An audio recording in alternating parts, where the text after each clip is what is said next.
to the StarCraft 2 World Championship Series European Premier League. 2 games down, 3 to go. The next one is the winners match. And ladies and gents, it's going to be a cracker. But before we get to that final winners game, let's take a quick look at the brackets to fill you in as to where we actually are right now. And as you can see on your screen, TLO beating 4GG, 1 Korean down. Strelok beating MMA, another Korean down. It also now means that we have 4GG versus MMA in the lower bracket, which actually guarantees us losing one of the Koreans at least from this competition. That's absolutely for sure. We also know that we're going to get at least one of the Europeans through to the round of 8. But which one will it be? It's time to find out. It's Strelok versus TLO.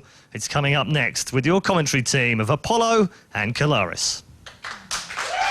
Thanks very much, Paul, and welcome back to the commentary desk here as we are in a very interesting situation, Apollo. Yeah, we have 2 players going up against each other. Not too many people thought we'd be seeing this winners match. It's TLO versus Strelok, 2 Koreans down in the losers match, the 2 non-Koreans up there. Yeah, this is kind of odd. And actually, we're going to have the map vote now for this series, as we have both of them good to go for that. Again, as we were saying before, going into this group, actually one of these foreigners guaranteeing themselves a spot in the round of 8 and then guaranteeing themselves in a spot in Premier League next season is big. Huge here for Europe so far. That's big. This came to keep in the Code S of Europe, the Premier League here. Yeah. We have 1 veto down already.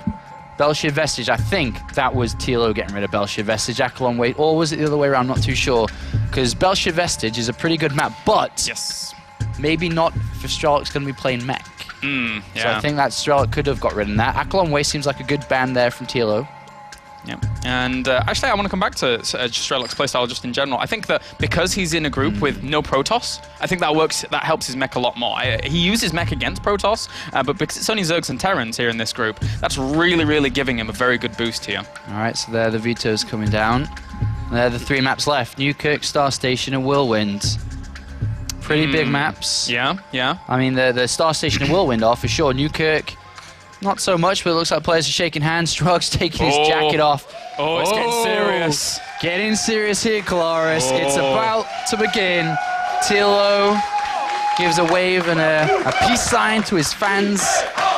And as you can hear, the crowd very behind their last German representative in the round of 16. One of these European players will advance on to the round of 8. It is a guarantee. One of them will fall down to the last match to face off against one of our Koreans that will end up being eliminated. So regardless of what happens here, Europe has one of those spots in the round of 8. They do indeed, but which player is it going to go to?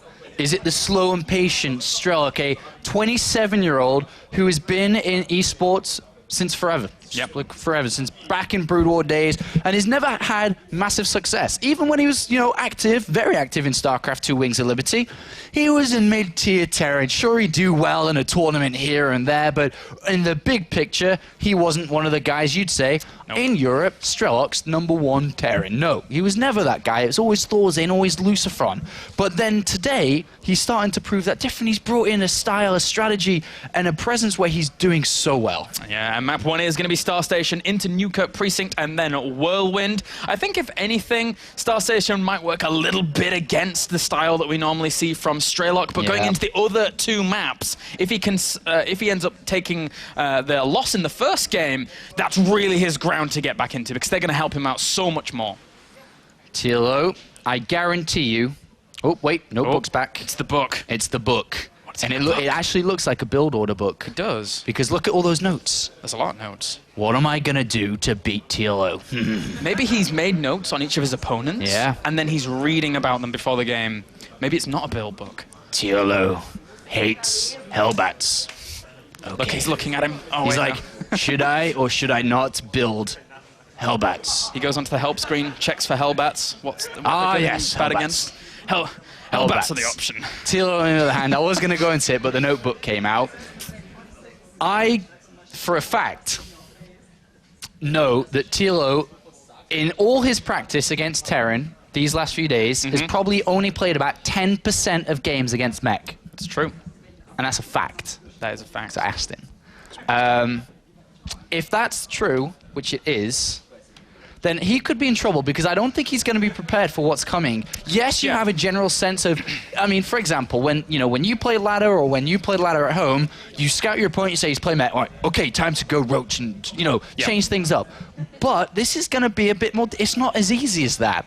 It's timings. Does he know when Hellbats are going to be coming to him? Does he know when Strelok pushes? Is it a smaller supply push at 140 supply? Is it a slower wait to 200 supply then go?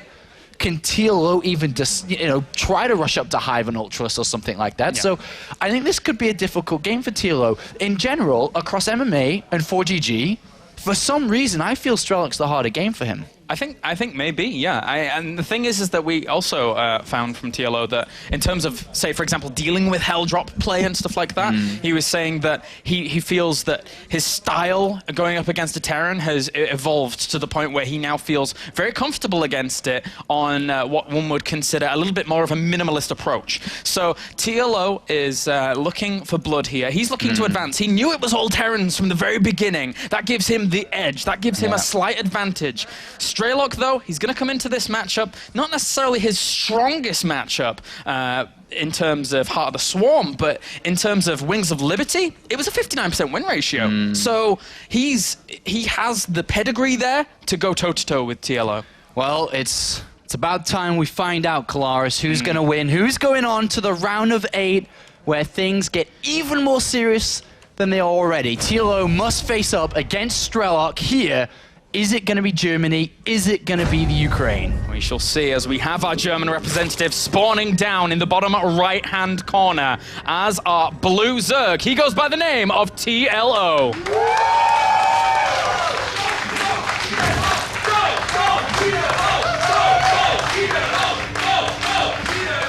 I was going to say something, but I let them do the talking. Let them do the talking, Claris. And spawning up to the top left as our Red Terran. Ladies and gentlemen, representing Navi, give it up for Strelok. Both of these players, big in the start of StarCraft. Yes. Not as much nowadays. Strelok, as mentioned, we talked a lot about him. TLO is on the rise again. He is. This is a player that in the StarCraft 2 beta, when it was first out, and then into the release, was one of the best players. Was beating everyone, was playing random, was pulling out strategies no one knew how to deal with because he was one of the smartest players coming into it. Yep. And then slowly but surely, a massive, almost you could say 2-year decline happened in TLO's skill and results. And in the last 6 months, he has had a massive, massive resurrection when it comes to these results. He's finishing top 8, top 16 consistently across multiple different tournaments now. He 2-0'd his group in the round of 32. He's undefeated so far if you look at series, of course. Yeah, he is. And he's in the round of 16 looking at another round of 8 finish in the most prestigious StarCraft 2 league there is. And a lot of that comes with mentality, a lot of that comes with work ethic, regiment that he's actually set himself in place behind this. If you're not familiar with TLO out there, he is so strict about his practice regime, it's unreal. But at the same time, you have Strelok, who, again, is not making the biggest of splashes, but he's certainly now really stepping it up here. And I have to reiterate that I feel Heart of the Swarm is far more his game than Wings of Liberty ever was. Strelok has got a gas down. He is going for a Reaper Expand. The Reaper Expand is actually really nice to use on Star Station because you can get in anywhere in the main base. There's actually no way you can't get in, apart from the right-hand side where there's no low ground. I mean, there's no ground at all. But he's got a lot of access. With Strelok, what Strelok should be aiming to do here is probably 2, I'd say, Reapers. You can use 1, but 2, I feel, if you get lucky and get a couple of shots off on drones, with 2, you just kill them really, really fast. With 1, you tickle them a little bit more. So it depends on what your plan is here. Is it A, to scout, or B, to get damage done? In this game, it is going to be to scout, more so than get anything down. Behind it, command center, reactor, and factory is going to follow up. Does he take a fast third, like we usually see? Is he going to try something else? That's what we're going to be looking for shortly. But TLO, on the other hand, I mean, you can have a look at what he's doing here. I won't be surprised if he went for an earlier third command center. It's something we saw him do against Liquid Ret in the round of 32 from time to time. So, and he ended up acing him 2-0 in that regard. So, poking away now with his first Reaper, looking to see if he can do some damage. At least gets the scouting information that the gas is down, but at this point, that's pretty much a given here. Well, is he even going to... He actually picks up a drone there with just a single Reaper. That's a nice little victory for that Reaper. As you do see, both the players, TLO play much faster there, down at spiking at 260 APM or something. That's quite high.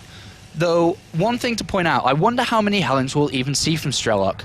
Usually when you only get a single Reaper, when you go for 2, more so, is that you combine 2 Reapers with Hellions and do quite a lot of damage once the Hellions start to rise up. So I'm interested to see how many Hellions he builds. Does he go over to Widowmines fast to protect the 3rd command center? Something along those lines, but this is a big series, a very big one for both players now. You're right, it's huge. They are 1 win away from advancing on to the round of 8, and that's where money starts to ramp up pretty impressively. So taking that as well as WCS points for that absolute grand final is so important here. Even adding on it, whoa, Tech Lab actually. Well, Tech Lab coming down there, it could be for tanks. Yeah. But I'm very much so interested in the layer. 6 minute, before 6 minute layer, 2 options. It's either A, going to be super fast Mutalisk, which I'm not 100% certain it's going to be, or a build we've seen TLO use in the past, a Roach speed Nidus play. These are the 2 builds that immediately popped to my head. So I'm very interested to see a Roach Warren come down soon. And the speed's just started for Zerglings at least. If speed coming down, it leans a little bit more towards Mutalisk, I'd feel here, but the Reaper goes in and sees a layer quite early, hasn't spotted any evolution chambers either. This is interesting play here from TLO. The thing is, if he goes Spire, there's already the siege tank production going on. That's less anti-air that he would ever have to deal with that. The armor is going down, so one would assume that that would be the Hellbats. And there you go, there's the Spire. So again, siege tanks production early on, I feel this is a really good choice. Well, the Spire, what I suppose TLO's looking to do, he's probably saying to himself, all right, what is Strelok doing? I haven't scouted yet. He likes mech, and Terran players like early thirds. Yeah. If I can get in there before turrets come up, before there's more than a single Thor, because he can magic box Thors, there's not going to be many Marines, of course, if he's playing mech. Does he see the Tech Lab on the factory, is the question. And yes, he does end up seeing it. Sees the 3rd command center as well. He has a lot of information now to go on and use once the Spire comes along. I wonder if he throws down Spines, because he might be scared of a Blue Flame Hellion attack upon seeing that there. Ah, the Reaper! Oh, it has not seen the Spire just yet. That's really useful. He's looking for the Spire. He's looking for... I'm pretty sure he'll assume. Yeah. Because he's seen no tech at this point. He's seen no engineering bays. He's seen, evolution chambers. So I'm pretty sure he'd suspect that. But he also is going to be on top of scouting his main base in case of any Roach plays or something that could have been hidden too. Let's see. Is the engineering bay going to come down? Is he going to start to add on a single Thor? Because if he doesn't, then it's almost an automatic win. Yeah, that's a lot of damage that can occur without any kind of anti-air whatsoever. Just to give you an idea of how much anti-air he has right now, guys, he has 5 Marines. This engineering bay needs to be... It has to do its work. So here comes the Mutalisk. Let's see how good Strelok's timing is. If he nails these turrets down as the Mutalisk get there, then he's well prepared for WCS, and he's going far here. Yeah, he is. Because that's just perfect if he's able to read this down. If he makes them, there's the single Thor. He's nailing it. He's getting the timing right. Yeah. He knows that, okay, if he's gone for the layer just before 6 minutes or around 6 minutes, then the Mutalisk can come to me around 10. We would like to see missile turrets. A second engineering bay is not right here, though. No. And if he forgets he built the first engineering bay and waits till the second to build turrets... Well, this could get a little bit out of hand, you're right. Those Mutalisks are now on the way. He sees it with a Marine, so he now knows exactly what he needs to do. He starts missile turrets. The second engineering bay, not done yet, so he knows he already has that first one to actually get that going, as well as an Overseer actually morphing in here, just to make sure that there's no Widow Mines during all of this. But he is now going to put on that aggression. He's going to deny the missile turret, this natural, and that's a big pickup there for TLO. He got in there. Strelok didn't get the turrets down straight away. Look at the transition as well. We'll talk about it in a second as he goes in again. Yeah, he's going to try and do some damage here at the main, but that missile turret finishes it up just in time. He already saw the Thor as well, so he has to pull on out from that position, trying to do some damage at the 3rd, but that missile turret's going to deny him quite considerably. But still, he kills off 13 workers with this aggression. That's pretty darn good, considering he's at 65 to 40 right now. And it's not over yet. It's not over. He's going to pick off this turret, and that's going to lay... These SCVs are going to fall down as well if they keep mining there. Marine goes at 17. 17 SCVs have been picked off there. The transition is actually swarm hosts. And he's going to start to pile on the pressure. He needs 2 evolution chambers to come down immediately. 1's I don't think is good enough here. I think 2 is better because he's had no upgrades all game. With a single one here, he's only going to be focusing on just +1 missile attacks because obviously he'll want to increase the locust damage from the swarm host. But that means it's very difficult to transition. With 2, if you start your carapace upgrades earlier, it's, for example, if you go over to Ultras later on, you already have the armor upgrades for them. But if you don't, then it's more difficult. The ventral sex is something I'm not 100% certain on. Yeah, I think I've seen TLO go for some drop play in terms of maybe putting a few Zerglings or something like into his opponent's bases and stuff. But still, those are not really out in the field right now. So he could add them on if he wants to later on. He's actually getting that hive now on the way as well here. But the swarm hosts are going to cause Strelok a lot of problems. He's going to kind of take out a lot of locusts pretty quickly. But if TLO establishes position and puts on damage at the 3rd, then there's not a lot Strelok can do behind that. So what TLO is going to do here, Claris, he's going to set up siege to this 3rd. Yeah. He will not give Strelok an easy time. With the hive coming down, he's going to go straight for Vipers, and then he's going to be pulling all these tanks into the locusts here. Yeah. He's dropping some swarm hosts into the main base here. I was wondering if that would... I mean, it's the only thing it could have been with ventral sex, right? Yeah, exactly. But I wonder how successful this will be. Well, he's trying to push away that barracks that would give him a little bit of vision over there if it was actually going to fly that way. The Mutalisks move into that position, and actually there's a great spot that he could drop those swarm hosts in that really isn't actually spotted here by Strelok. This is going to cause him so many problems. He now sees the swarm hosts being dropped. He's going to put some aggression on. He's even spreading creep to add a little bit of mobility here. This is really bad for Strelok. Yeah, this is bad because remember, if Strelok leaves to go back to defend his main, there's already swarm hosts sieging the 3rd too. Yeah. So TLO's in 2 positions. He's got melee as the upgrade coming down from the Evo chamber here. There's a scan, good pickup. Oh, he needed to pick up, and he does. He gets a lot of them out. 7 of the 8 swarm hosts end up leaving the main after doing the damage that they needed to. Again, 3 units here for TLO. He's really not trading too much in comparison to what we're seeing from Strelok go down. And the Thor is, it goes down. Another nice pickup there for TLO. All right. I'm just going to say, I don't think Strelok's played against this before. No. I'm just going to put it out there because, this is difficult. And now look at this. The swarm hosts are joining together. They'll start sieging fully onto this 3rd base. There's not enough units here for Strelok. He's only at 120 supply. SCVs are falling one by one. Their Great Aspire is on its way. Corruptors are 2. Yeah. And with Broodlords backing the swarm hosts up, there's no Viking. There's a single Viking. This is just getting out of hand. Picking up with the swarm hosts from the main base again here from TLO. TLO playing extremely, extremely strongly here. Strelok is being completely run ragged right now. Yeah. And as you point out, how can he possibly deal with this and then have the counter he needs to deal with the 2nd wave of aggression that's going to be coming from TLO in the form of Broodlords? I mean, I'm just going to have a moment of silence here. TLO's at 200 supply. It's 115. He's got the Great Aspire done. He doesn't have the best upgrades, but what does it matter when you're continuing to pile down what we're seeing here? This is a mind-blowing game. This is incredible. All analysis aside, Apollo, this is a beautiful game right now. TLO's just beating Strelok down easy. Like, it's very easy. Yeah. The 3rd base is stopped from being mine. The swarm hosts on the left, swarm hosts on the right. Zerglings and Broodlords being morphed now. Strelok's going to see the Broodlords and be like, how can you get to Broodlords at 16 minutes after going for so many swarm hosts, after dropping me in my main base? Command center. Oh, okay, he lifts it up. When he sees the Broodlords, he's going to be like, nice game, sir. Yeah. Like, he will. He'll say, nice game, sir. He may not say it in chat, but he'll say it in his mind, or it'll be something more like, Ukrainian. 3 units, those broodlings decide, Halo siege tanks, maybe you would like to disintegrate. There you go. GG. Game number 1 goes very strongly to TLO. It was so easy. Wow. That was a nice and easy win. And like I said, as soon as you see the Broodlords, you say to yourself, I'm dead. Like, how did that happen? And I don't know, I've lost for words here, Claris. It was just such a game.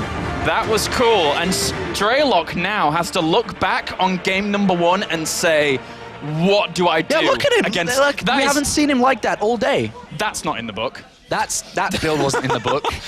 That was not. Imagine if he goes in the book, he's like, oh, wait a minute. Did I miss a page? Yeah, oh, God. Like, did I not read my book properly? Because that build wasn't in it. No.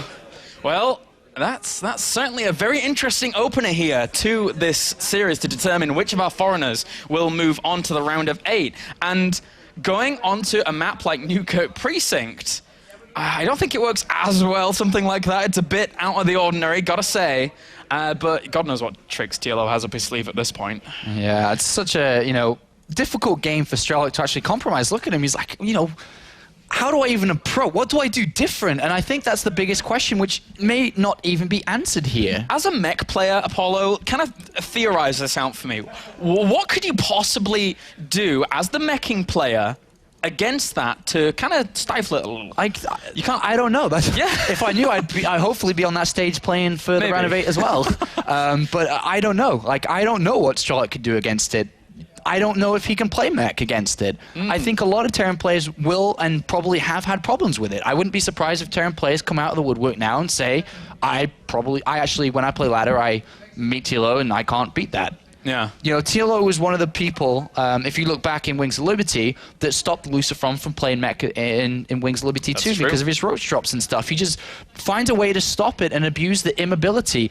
As Strelok is a mech player, at that stage of the game, he's saying to myself, I'm going to fortify that third base, I'm going to stop any attacks from the ground, because I only have a small army. But if I get dropped in my main and my third, it's too much. It's a lot to deal with. And going into game number 2 right now between Strelok and TLO, who will advance on to the round of 8 as we load up onto Newkirk City, and starting down in the bottom left-hand corner as our blue Zerg. 1 game up. Give it up for TLO.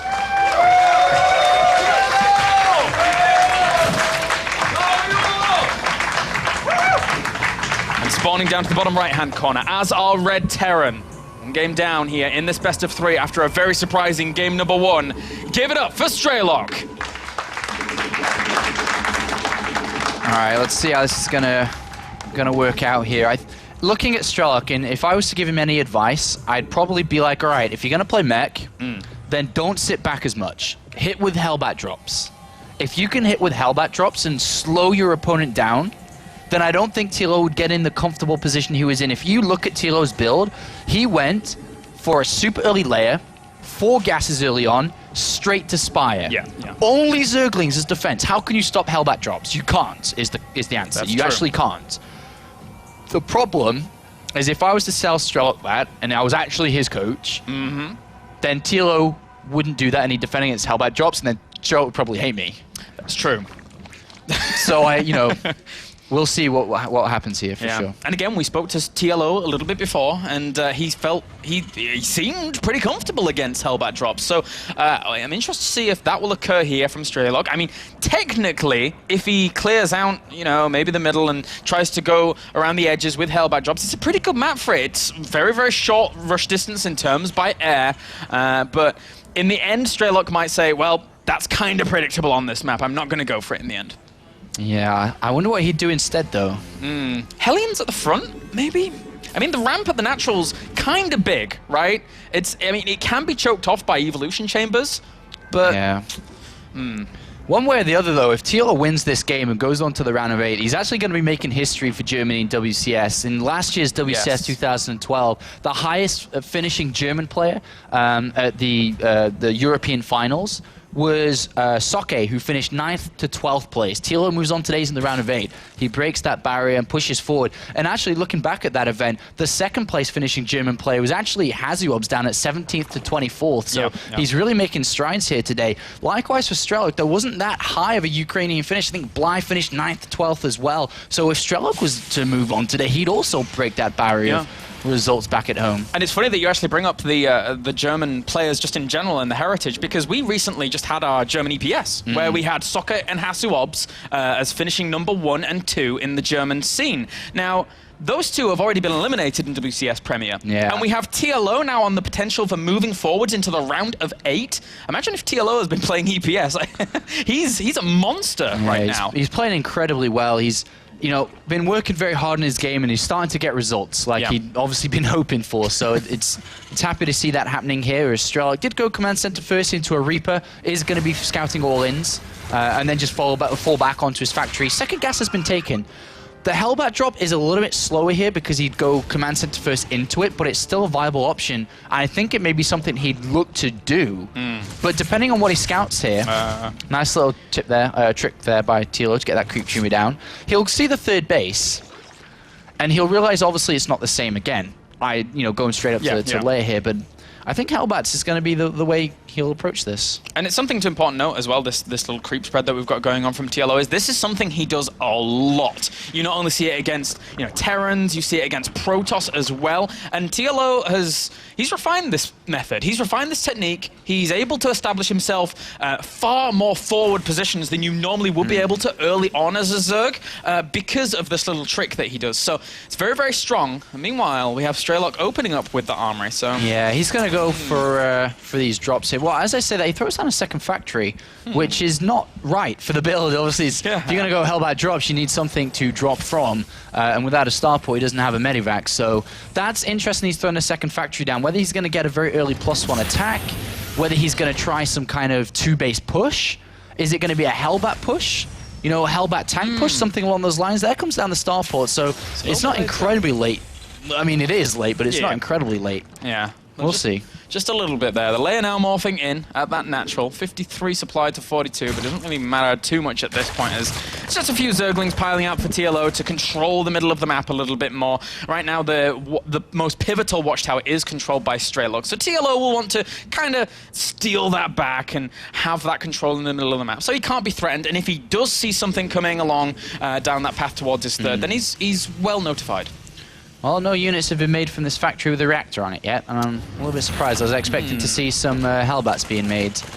Nothing yet, and TLO goes in. It's actually a Thor. Okay, so with the Thor coming down, what we're going to see is what Strelok used in the first round of WCS round of 32 against Red. He goes in for the Thor drop, basically. Thor Hellbat drop. It's a combination of the Hellbat drop with a Thor. The Thor picks off Queens because, as you see, TLO's base is no creep spread between main and natural. It's going to be annoying. It's going to be a deadly drop for sure. It's a very, very cool drop as well. It's something that you don't really see too much out of Terrans, but it can get basically guaranteed damage via the way that you said, the Queen, and that's exactly what Rhett lost. He didn't lose much else apart from a little bit of mining time, but he lost the Queen. He loses production, he loses lava, he loses so much to that when you actually lose one. But TLO, he does have 4 Queens out across these 3 maps, bases even, so he should be able to kind of recuperate. Yeah, there's a Spore Crawler in the main base, and as you said, there's Queens out, so he's expecting drops to come in. That's how he also, analyzed his opponent to do something like this. The Overlord did spot it. Whether TLO saw it, we don't know, but TLO, I think, yes, okay, he spotted it. He's got Zerglings in the main, he's got Queens ready to stop this. This may not do anything, and if it doesn't do anything, there's the Spire about to complete. TLO has got all 6 gases now. He's got 700, almost 800 gas mined. If he stops this and counterattacks with Mutalisks, that's a lot. It could be just a quick 2-0. It could be the Hellbat drops as well as that Thor on the way in. He now sees that Thor, but all the Queens got rallied up to this position to deal with this, so very, very nicely done. We'll be able to push this away. The Zerglings poisoning themselves as well. He could get an Overlord, but that's really it. He's been shut down. So, in essence, a very good defense by TLO. Yeah, as soon as he lets his minerals just climb up to equal the gas now, we're going to see Mueller's production. He's going to go for the counterattack. There are Thors out. Ooh. That could have done some damage there. There really wasn't that much defense, Apollo. And the same style. Look, Mulus and Infestation Pit. He's going to go for the Swarm Host again. And successful defense against the drop. The counterattack could be deadly. There are Thors out, but there isn't an Engineering Bay down. Yeah. There's no turrets. And if those Mutalisks take the most direct path, they could catch this Viking as well as and the drop as well. Look, the drop's down there too, the Medivac. So he has to be very careful about this. I think he should go for the Viking, to be honest, and then just go... Yeah, because that Viking's job was to clear out that Overlord, right? And then, so he could go for the drop, but the Viking that moved out of position, so the drop could come in and do some damage here. Well, there's 2 Thors in the main base, so it's going to be difficult to break it, but he's definitely going to be able to find weaknesses. For example, if they're in the main base, he can go to the natural. No Engineering Bay down whatsoever. Swarm Host upgrade being the Enduring Locust is down as well. Looks like we have tweets here. TLO single-handedly revolutionized the SC2 meta. Not doing too bad for himself there. So, yeah, he's doing very, very well right now here in game number 1. Oh, big! Oh. 1 Hellbat comes down. He just needs to move his drones. He needs to move those drones. He needs to move those drones. They're all very weak. This 1 Hellbat, despite the other one going down, he does the work of 2, getting 12 kills. I don't think TLO saw it drop down. Yeah. Because I didn't think that 1 got out there, but it did. And he needs to get back to mining with those drones as well. A little bit sloppy there, but he is getting back. So now what we're going to see is how is Strelok now going to deal with Swarm Host again in this game. He has more tanks out, sure. he has Thors too. Turrets are coming down as well, so he minimizes inside the main base. So he's actually well defended against Mutalisks in his main. Is he well defended against drops? There isn't a drop upgrade, so don't worry about that, anybody that may have been worrying about that. I was worrying about it until I realized there wasn't actually a drop upgrade down. So Strelok in this game is in a bit better position. He's going to be a lot more funneled to this third base, which is ideally what he wanted, what didn't happen previously. It's going to be more direct. He's not going to get caught off guard is the big issue here for him. So she'll be able to deal with this all right. The siege tanks are set up to actually kill off a few of these. He's going to lose maybe one of Hellbats in the process though, but oh, that's a big Zergling flood. Runs straight into the natural. Going to get a lot of SCVs. He raised the supply depots into the main though. So now Strelok, well, he got a lot lost there. He lost 11 workers. 11 workers. The Greatest Spire is coming down as well. Remember the crucial part of what pushed the GG out from Strelok previously. 10 Corruptors on the way. Not the best of upgrades, but what does it matter too much if you just overpower your opponent? You don't need superior upgrades if you just win right there. But look at that army. That army is a lot stronger than anything Strelok had in that previous game. So it's a different game for sure. Ravens are out here as well. Yeah. So if these Swarm hosts get caught off guard, and they're just left alone, and that Raven just goes across. He drops on top with the Raven there as well. I could have even thrown out PDD to save that as well. He's going to pick up all of those. He's going to drop him. He's going to drop him. That's actually a really good idea. He drops the scan, and he will be able to actually fly straight in there. Good use of medevac boost.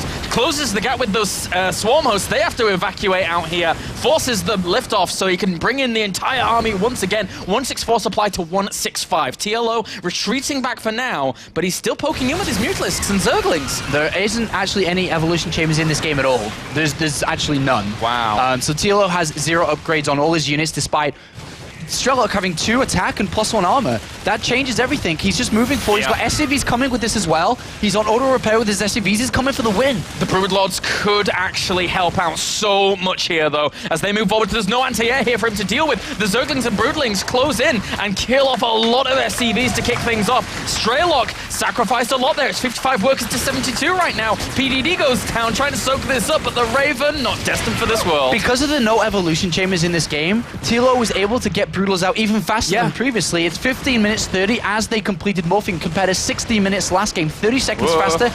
That's a bit of a mistake, but he still picks off the Vikings, which is crucial there, so not too big. But as the Queens come down to transfuse and repair everything, he's got a massive anti-timing here. Strelok went in, pulled SCVs, was like, I'm going to get him before he gets Broodlords. And no, didn't happen, Colaris. As we see, the Broodlords are ready, the Broodlords are back.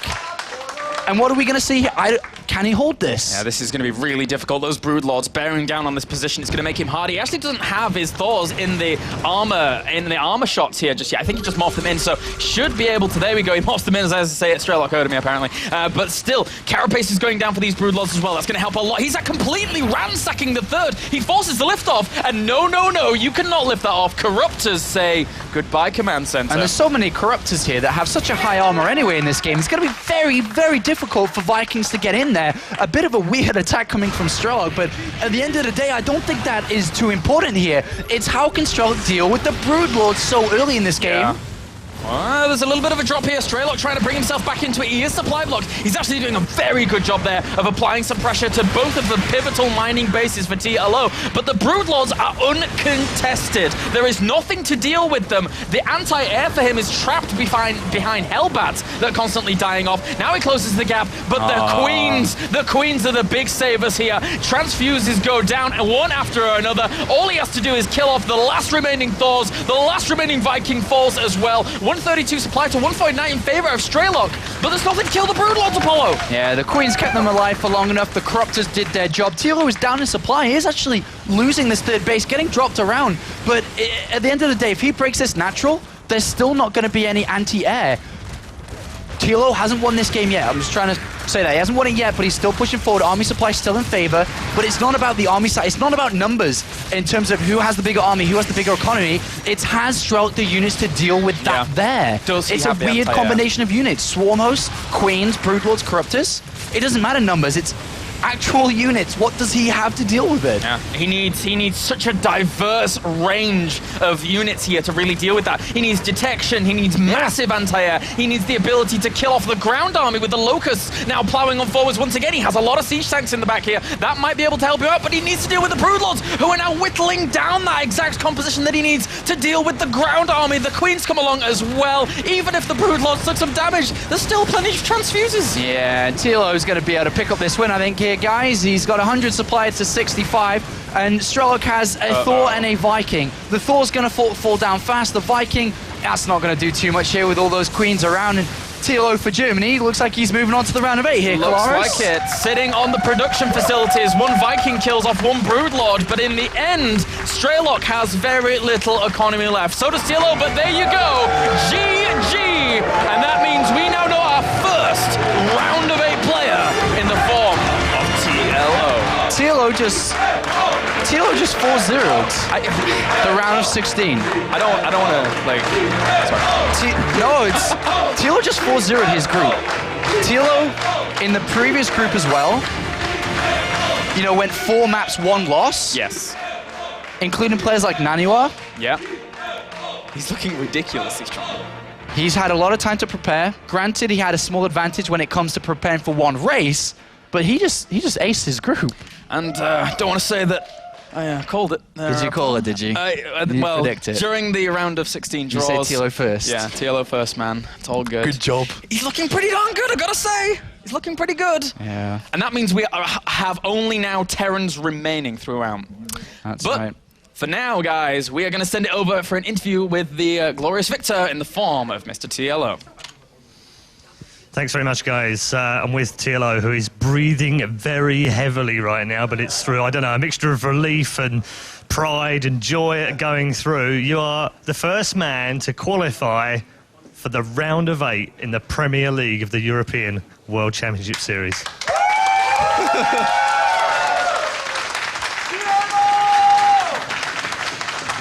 I want to talk about game 2 first, because it was a fairly quick game. Seemed fairly straightforward. There's a little bit of held back, so kind of irritations, I suppose they were, but pretty straightforward game 2. Yeah, the one Halberd in my main really irritated me, because I saw the Medivac die and I looked at it and I didn't see a Halberd come out. But yeah, then it killed like 10 drones. So I thought this is gonna be maybe the nail in the coffin for me, like the point where I look back and think, okay, shouldn't have done that. Doesn't matter, next game I'm gonna win, but didn't matter in the end, I guess. Just asking you a very brutally honest question. A year ago, would that have irritated you to the point where you would have lost that game? Probably yes. Yes, I wasn't mentally as strong as I'm nowadays. Stuff like that would throw me off my game to a point where I would just make mistakes after mistakes and would snowball. But nowadays, I just don't care anymore and keep playing as good as I can, I guess. Okay, I think what everyone wants to talk about, certainly online, is game 1. Now, I just want to put this into a little bit of context, okay? Game 1 was a thing of beauty. It was sexy StarCraft at its best. Talk us through it. Well, it was simple, really. I knew Strelok was going to go for mech. I was 100% sure of that. And even if he doesn't go mech, going really fast muta isn't the worst thing you could do. So my idea was, if he sees my early lair, I used to do Nidus Roach all-ins in the past, so I figured this time I'm going to do mutas. And when I saw the tech lab on the factory, it was just brilliant. I thought, I actually, at this point, I knew I'm going to win the game, because if I have mutas out and he goes for a tank early on, he's just, he's just so screwed in the game that I can just play with mobility and never ever let him move out.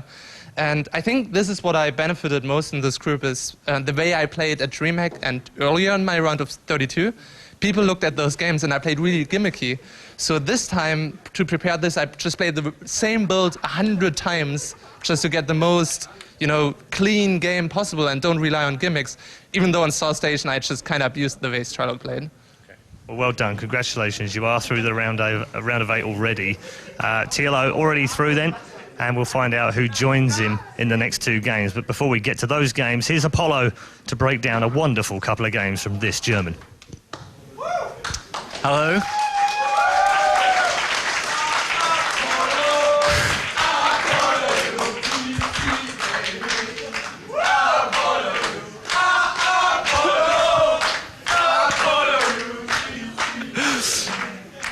Thank you, guys. Thank you very much. So right now we are live in Cologne, Germany. The forecast for the day is Broodlords and Swarm hosts. Many Broodlords and Swarm hosts. But what we're actually doing over here is looking at the style and strategy of TLO. So, game one. Game two, we saw game one just what started this series up. He talked a little bit about how he decided to go for Mulisk over Roach play, but look at this tactical maneuver. He's done damage with Mulisks. He's then decided to upgrade Ventral Sacs and play with drops. I was so caught off in the cast, I didn't understand what he was looking to do. Drops in the main, 4, and then outside the third base, just a little bit to the east, there's actually Swarm hosts keeping Strelok from moving everything back to defense. So it's a pincer position because he's like, do I defend my third against that? Do I come back in my main? And the thing is, he comes back in his main, but he's already lost Tech Labs, playing mech, that's really important. He's lost SCVs, lost supply depots, and then as soon as he comes in, look, 26 SCVs have been killed. And then as soon as it gets dangerous, pick up and get out. That move there, and then he comes down. So if we fast forward it for a little bit, he loses 1 Swarm host. For trade-off, that's pretty good, considering the amount of damage he's done. He then decides to put everything down on the ground and start sieging from 2 positions. This refinery is going to go down, the gases go down, no SCV is actually working there, and then the attack from the main. He's got 2 more in the main base, so he's got 2 more there as well. And then behind all of this, which is where the beauty of the strategy comes in. It's Greatest Spire, guys. I don't know how it's actually coming to this game. 15 minutes, he's got the Greatest Spire, so that is really, really fast. So right now, if you look in Strelok's vision, if you actually go into Strelok's vision and then be like, all right, so trying to deal with this, there's Mulis everywhere, there's Swarm hosts, there's Locust, all right, how do I deal with this? And that's probably what he's thinking at this point. And then if you fast forward a couple of minutes here, Broodlords come in, and then it's like, I'm still trying to figure out the first problem. You put another problem there, and I'm not ready. So that's what happened in this game. The Corruptors are there, and Broodlords start to get morphed. And as soon as, mention it in the cast, as soon as he sees these Broodlords, the game's just out of his reach. To be honest, as TLO knew, as soon as the Tech Lab came down on the factory, funnily enough, he knew he was going to win. But at this point, Strelok's like,